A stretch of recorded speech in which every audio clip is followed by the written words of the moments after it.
Hello everyone, good afternoon and welcome to SAVE, which is a TV show that's brought to you today by Citizens Against Family Violence. I'm Jessica Plasters, the Patrick County Victim Advocate. And I'm Deb Menevie, the Domestic Violence Case Manager. And today we have some very, very special guests with us here today. Three very special people that I can say I've worked with in close proximity in the courtroom. I'm going to let them introduce themselves and kind of give a little bit about what they do. My name's Andrew Nestor. I'm the Chief Deputy Commonwealth Attorney for Henry County. I've been with the Commonwealth Attorney's Office for almost 8 years now, and we practice in all three levels of the court, General District, J&D, and obviously Circuit Court. And I've had the pleasure of working with each of these two ladies, mostly in the J&D courts. Thank you. Hi, I'm Joan Ziegler, Commonwealth's Attorney for the City of Martinsville.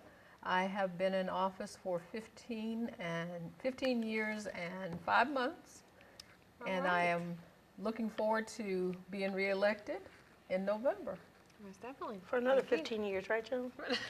We'll think about that. Thank you very much. And I'm Stephanie Vipperman. I'm the Commonwealth Attorney in Patrick County. I've been prosecuting since 2005, and I've been the Commonwealth Attorney in Patrick County since 2008. All right.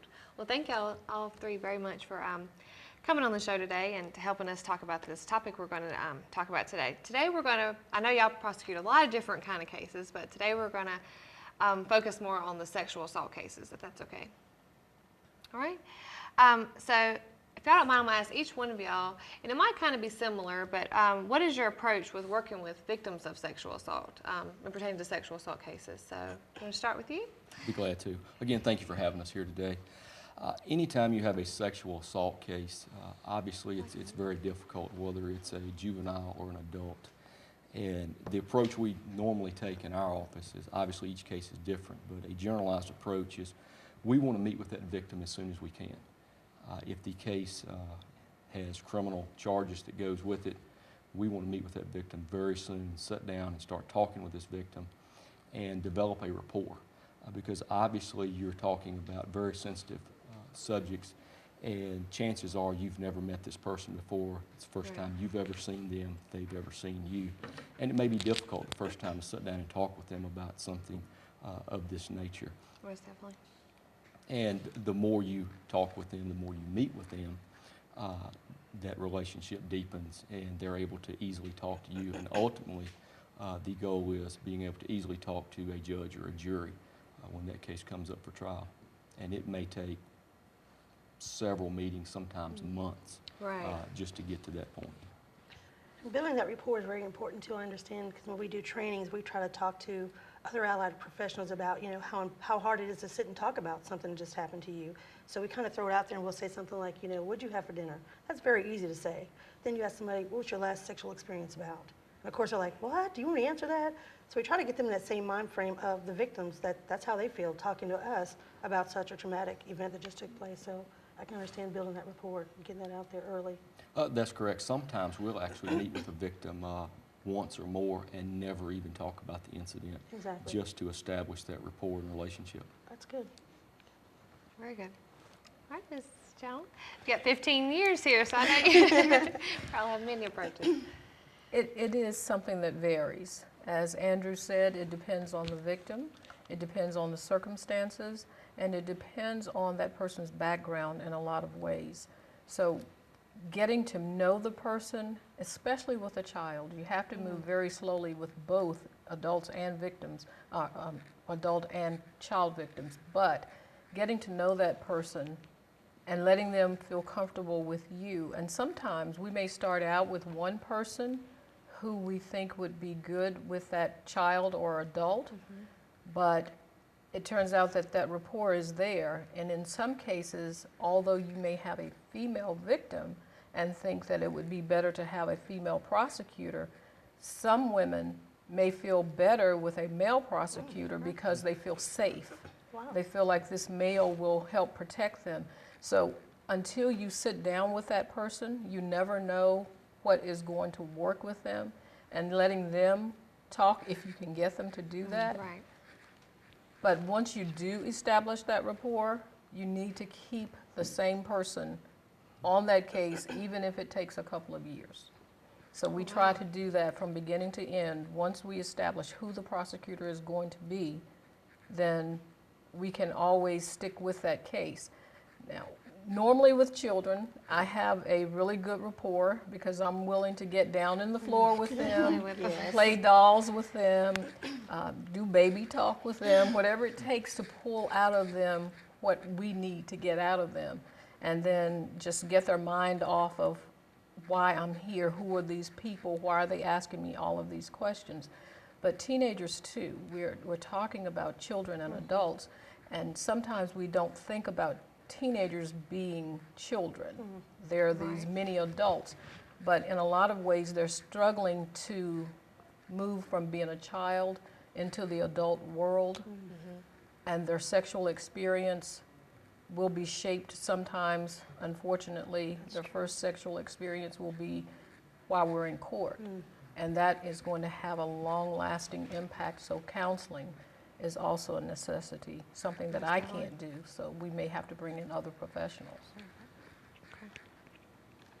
All right, Ms. Pepperman, you want to go with your approach? We've tried to stress a victim-centered team approach in that we have a SART team organized, and we just had our meeting this morning actually. So once a allegation of sexual assault comes in, the whole team is utilized and brought together.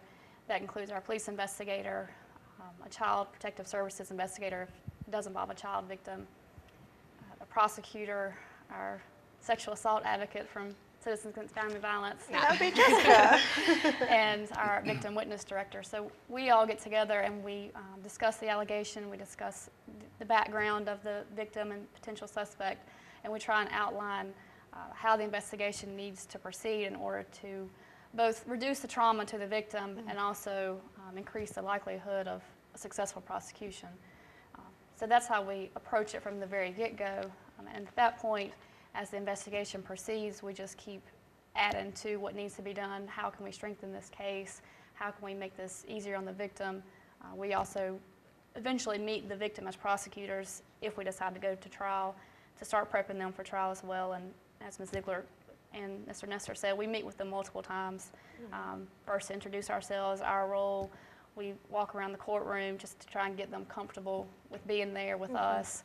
Then we meet with them again later to talk about just general facts as far as how the case is going to go and what to expect. And then once we get really close to trial is when we start talking about the actual facts and getting them ready for cross-examination, which is always tough, and letting them know what to expect and how to prepare themselves for the outcome of the trial. So we try and make sure that that whole team is around the victim from the get-go so that they never feel alone or they never feel like they're not supported, or just to make sure that they have everyone around them to keep them through the process, because it is such a long process in our criminal justice A lot of system. times it takes months, or I know Like Jill said, sometimes even years. years Wow. Sometime. to even prosecute some of these cases. So. I don't know, sometimes you guys will take trips to the courthouse to kind of show them what the courtroom looks like, the unfamiliar. A lot of people don't understand that process of what goes on. And because they do take so long, it's funny that you mentioned, it's glad you mentioned that, because some people will say, you know, what's taking so long with this whole thing? You know, I just want to give up. It's taking too long. But they have to understand there's so many legalities to that to get a successful prosecution, to make sure that the guilty is seeing justice or whatever, or and then the person goes free. You want to make sure on both sides of the gamut that there's no injustice. So I love to see you in action, Joan, because she's always the same.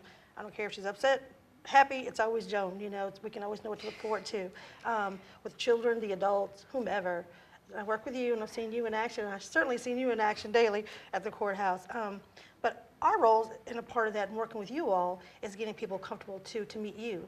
We're kind of like that middleman sometimes. They're like, you know, oh my gosh, there's a prosecutor. I'm like, yeah, but they're on your side. They're there for you. There's nothing you can tell them that they haven't heard before. Be as open and honest as you can be, so they can help you with your case. Do you think that's a good approach from our end to kind of prepare them in that manner? I can speak in Henry County's terms. Okay. We depend on your agency a lot, especially to provide the counseling services, and just having that familiar face that perhaps you've met with that victim before.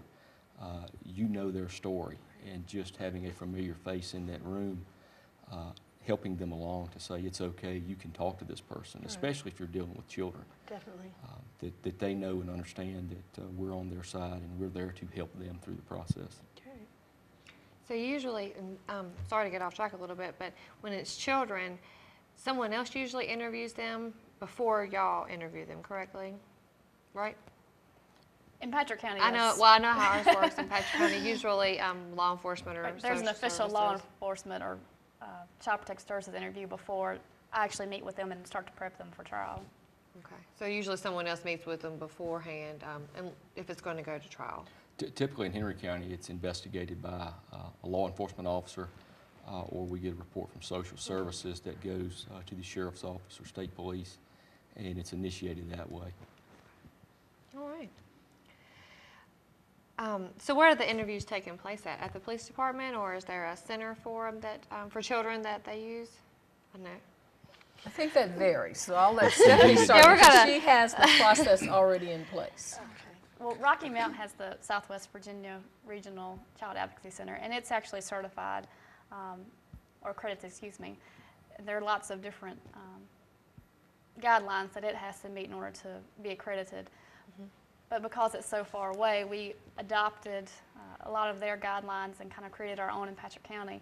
It's not accredited, but it does have a lot of the same characteristics in that the room is very clean, in that there's nothing to distract the child. There's no toys, no pictures, just a nice soft color on the wall with a comfy couch to sit on, as well as an easel and drawing pad, so that we can utilize that if we need to, if the child's not expressing themselves with words very well.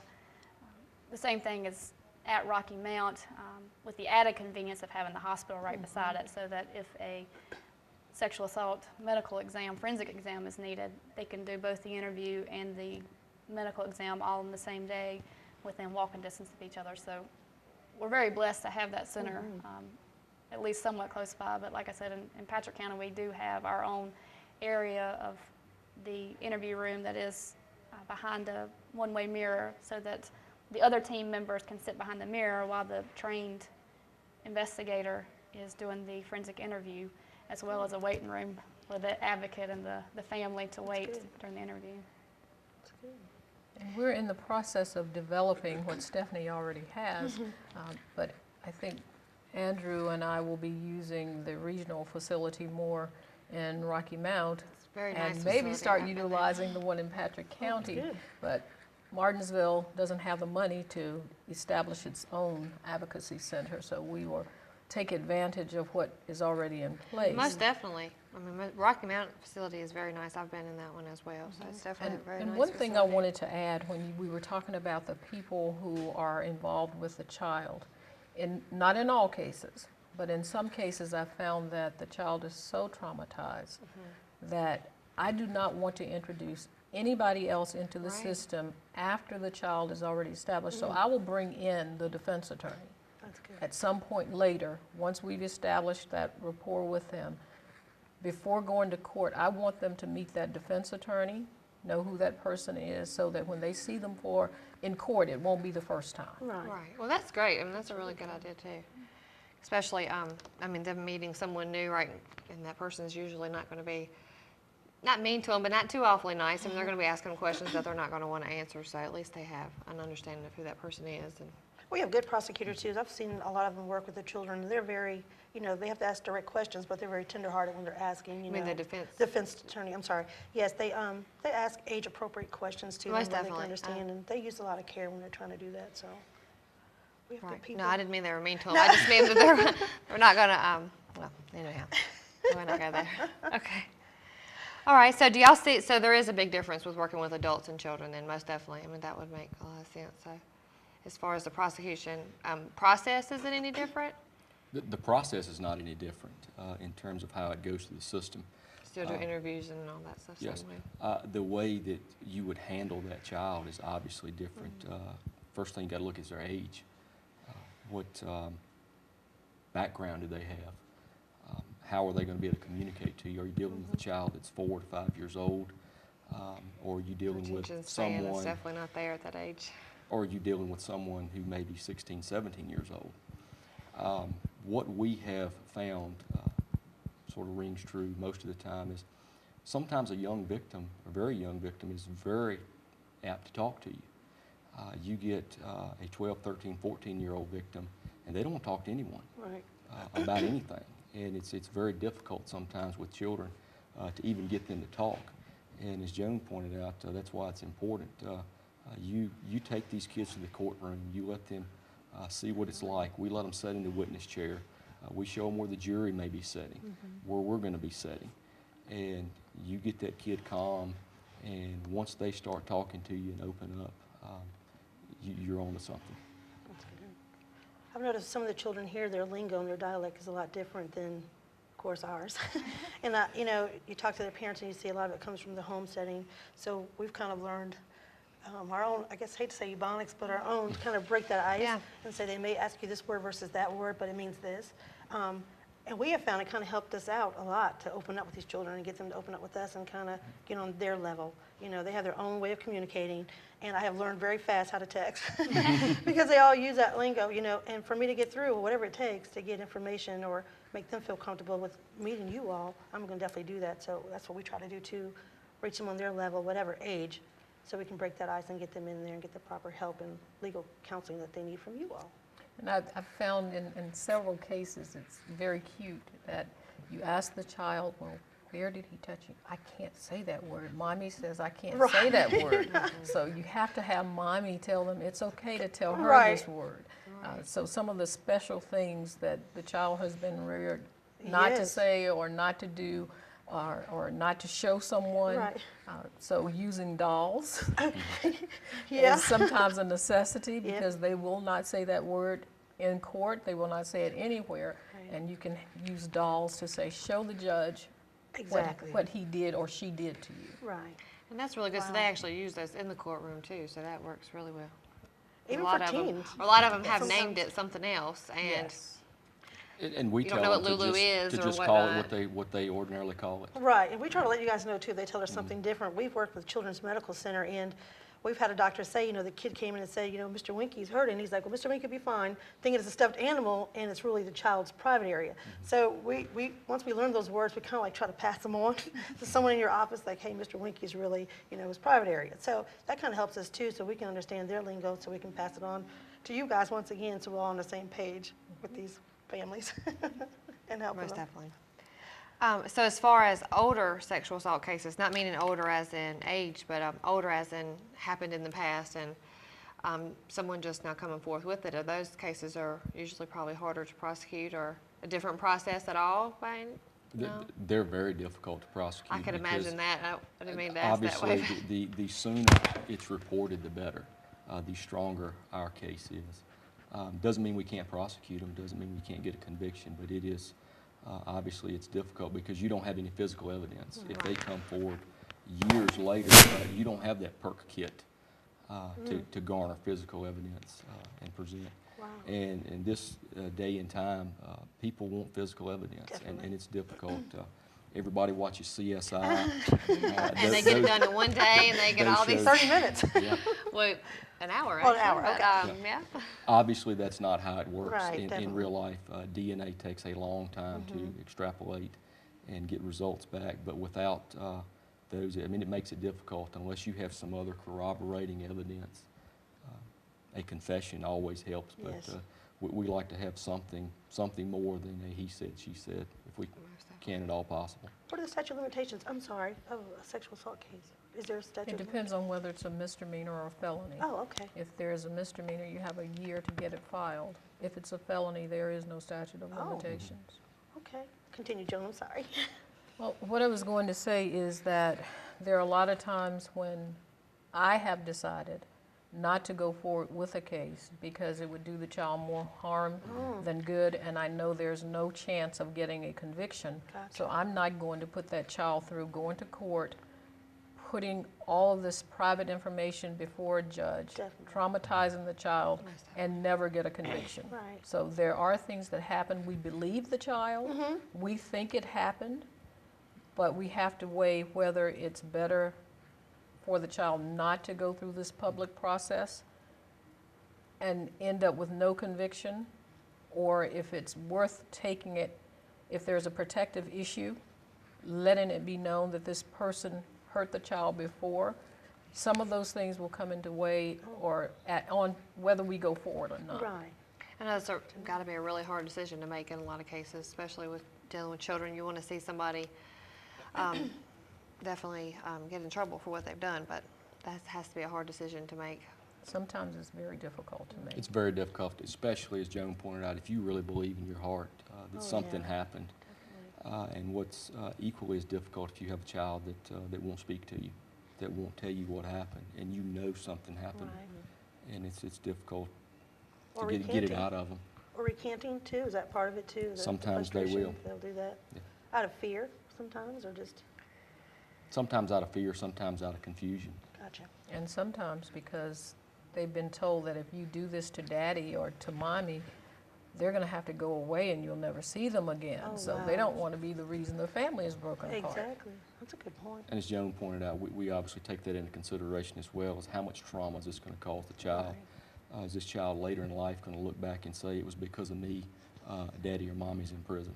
Wow, that's a hard pill to swallow for a child. It's a hard About pill to 11 years swallow, old. but we obviously have to balance that with public safety as well. Definitely. In terms of you got to send a message that this is not appropriate behavior. Right.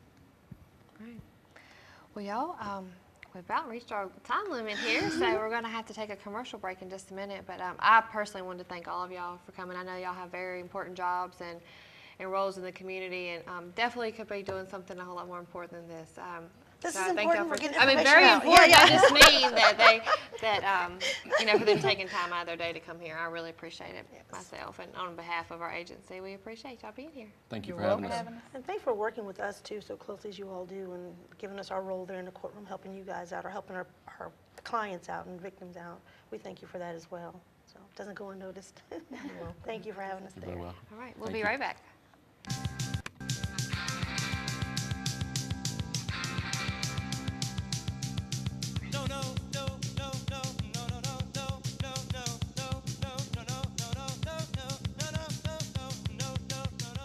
Now we're going to explain to you our newest benefit here at Nelson Toyota Scion, our lifetime protection plan on all our new vehicles. Only at Nelson Toyota Scion, we've got your engine and transmission covered for life. When you have an accident with your car from Nelson Toyota Scion, you don't have to worry about your deductible. Rental cars towing you don't have to worry about. We even change your tire on the side of the road, only with the Nelson Lifetime Protection Plan here at Nelson Toyota, where everybody knows cars cost less. At Memorial Hospital of Martinsville in Henry County, we understand the power of home, knowing that Memorial Hospital brings the latest technology and the best medical professionals together for you, our families, friends, and neighbors. Right here in Martinsville, it's sometimes the best medicine. When you need cardiac care, time is critical. Our expert cardiologists are just moments away, meaning better outcomes for you and your heart. The best in care, the closeness of family and friends. That's the power of home. Unexpected financial problems have happened to all of us. Reestablish your credit today. Bring in your tax refund check, and Nick Bello, the credit master at Danville Toyota, will get you on the right track. He has helped thousands of people just like you to reestablish their credit, from slow pay, layoff, divorce, bankruptcy, and even repossession. Use your tax refund, and Nick Bello will help you drive home a new or pre-owned car, truck, or SUV of your choice. Call this number or go to DanvilleToyota.com and click Second Chance Credit for a clean start. Hi, I'm Emily Aaron, the new face on BTW 21. Join me for the weekend review on Your Neighborhood Network.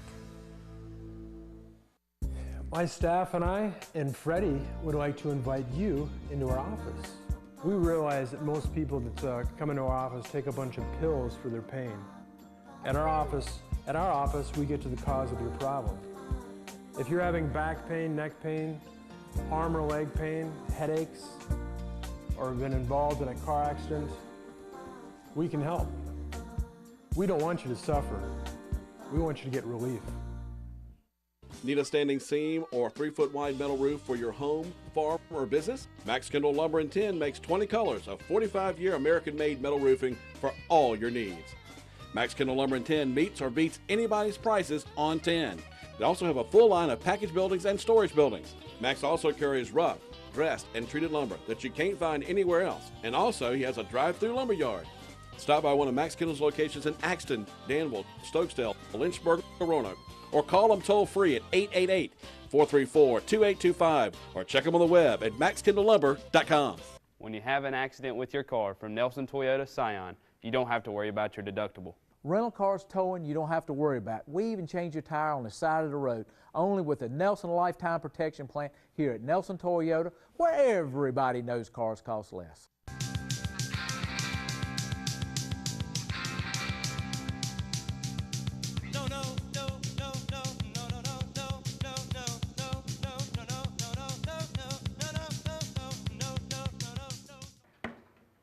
All right, welcome back to Save.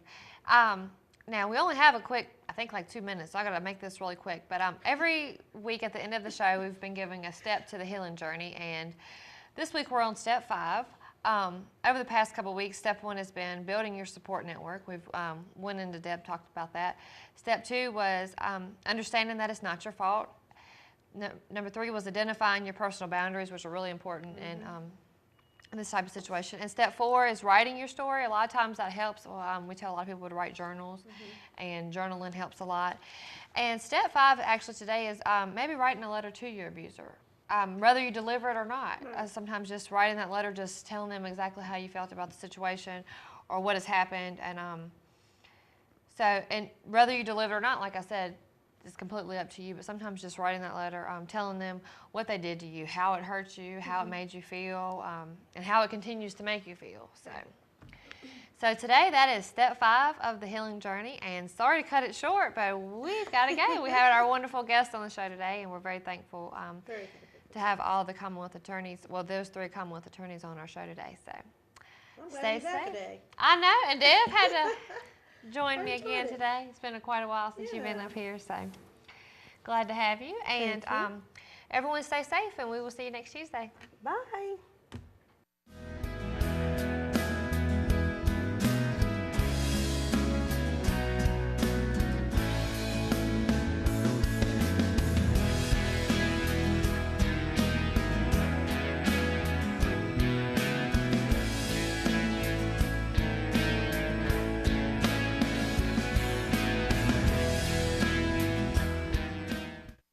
Larry Nelson here at AutosByNelson.com store on 220.